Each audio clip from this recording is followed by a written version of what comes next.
I Am Not Starfire is one of the worst books that I have seen in quite some time. Here's some actual imagery of the authors drafting the book. Oh no! And I say that as a longtime connoisseur of the American comic trash fire. Ooh, did somebody order new issues? In fact, when you go and you check out the 169 pages, that's right, this thing has 169 freaking pages. Let's just say you start to understand a few things, like why you would turn off the comments for this video, for example. Yeah, no wonder those comic pros want to pretend that manga is actually part of their industry. Anyone trying to clean this mess up? I think you missed a few spots. So hey there to all you fine folks on this fine day, by the way. I hope you're doing excellently. If you would, share this video everywhere. This, by the way, this is what they think that young adults want to read. Also, feed that pesky algorithm, likes, comments, etc. And if you're subscribed to the channel, make sure you're still subbed. If you haven't, well, shiny buttons you know you want to push. So if you missed out on what this book was, or even if you didn't miss out, I mean, just check this out here. It's less than a minute, and it's definitely worth watching. I'm Mandy. All my life, I've been the kid of a superhero. But really, I'm like the opposite of my mom, Starfire. She can fly and shoot star bolts. I can't do any of that. Now, Blackfire, my evil aunt, shows up and tells me it's time to meet my fate. So now, I have to battle her for the throne of Tamarin, wherever that is. And since I'm not my mother, what happens next is going to be totally messed up.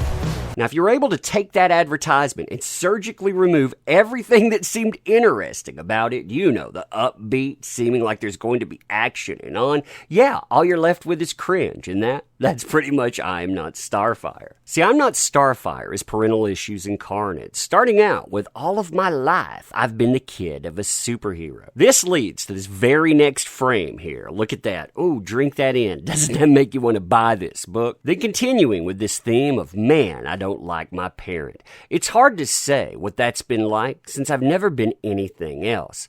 Sometimes I wonder if it's like being the kid of a movie star. Probably not, because there are so many of them. Plus, you can only be a movie star for so long. I mean, this is the theme, by the way. Complaining. I mean, if you really want to summarize the entire tempo of the beginning of this book, it comes in these 4 panels here.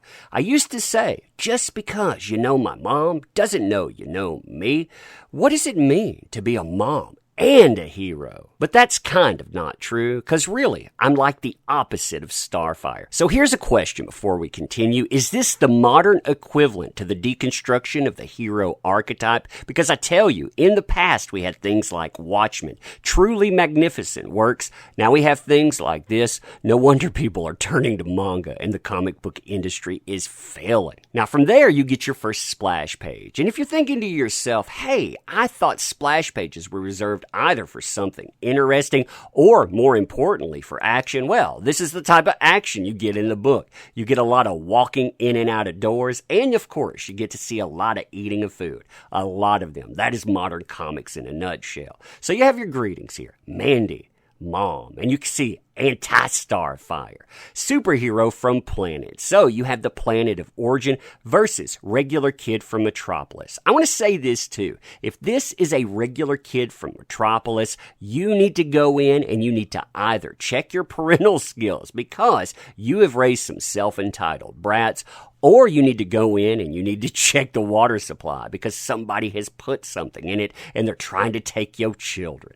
Then able to fly and shoot starbolts versus can't fly or shoot anything, always wearing bikinis because she can absorb ultraviolet radiation from the sun and because she loves them, doesn't own a bathing suit. Quick, somebody call Christian Bale. I have a brand new Batman idea. Batman 4, The Trash Fire Arises. Now, I'm skipping over quite a few pages that are the making of food because that's action in these comics, and then you get to more complaining about the way you look. Although my mom has stopped talking to me about my appearance, so you can see them here. They're making small talk, by the way, because that, again, that makes people want to buy comic books. You get to this here, and I firmly believe, on top of all of the complaining, all of the self-insertion, because this sounds like the writer talking here, I also believe this is about the deconstruction and the demolition of Starfire, because these folks, they hate characters like that. They hate anything that isn't them. So he says, she hasn't liked how I look since I was 12. She wears less than a yard of fabric to work every day, yet somehow I'm the one that dresses weird. Now, the interesting thing about this book is the fact that it's self-insertion. The character here is based on the person writing it. So you can see the peak entitlement that comes through in comic book prose. You know, you probably have nothing in common with these folks.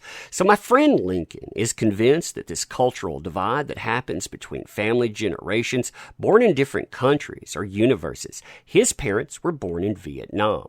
Lincoln and his sister are all named after famous Americans, the hope of the next generation. Also, Lincoln is an anarchist. You can't set up future generations for success. We'll screw you at every turn. Don't you think, by the way, that this is the perfect analogy for the comic book industry? The things that came before, they set you up for success. You had all of the tools that you could build on versus, look at this here. This is what they did with established characters, with everything from Batman to Starfire and on. Oh, man, sad, isn't it? Sad. This, by the way, is Lincoln. And if you're thinking to yourself, well, this is probably an annoying character, well, they tell you that in the book. You can see it right here. He is the most annoying person I know. Now, you know what? I would say that there's two people running for contention here, but hey, again, what do I know? Now, the reason that Lincoln is in this book at all is because it allows this character to wallow in their shallowness. You see this through flashbacks here. You can see grade 7, people are talking to Mandy. Mandy doesn't like the fact that Mom is actually the center of attention. I mean, this is their first meeting. I think that it says everything that you need to know about this character. Now, if you don't like what I showed you, by the way, and drink this in, I only showed you about 7 pages worth of snippets, so it's not really even entire pages out of 169 pages, but if you don't like that, well, you're against somebody discovering one's identity. You're against relationships within the LGBT. You're some type of monster. That's what the media has to say. That's why at the end of the day, you'll not only find perfect scores from people in the media, but you'll also find statements like this. This is getting review bombed. Why? Because this is a trash fire. It is a terrible, terrible book, but this terrible book, it uses identity to make it impervious to criticism. That thing there, it works for a certain crowd too. And I always find it fascinating and so very, very telling that the same people that are telling me that this is about positivity, that this is about goodness, that it's something that we need, are also the same people to tell you to F yourself because you're toxic right when you have any opinion that strays from the herd.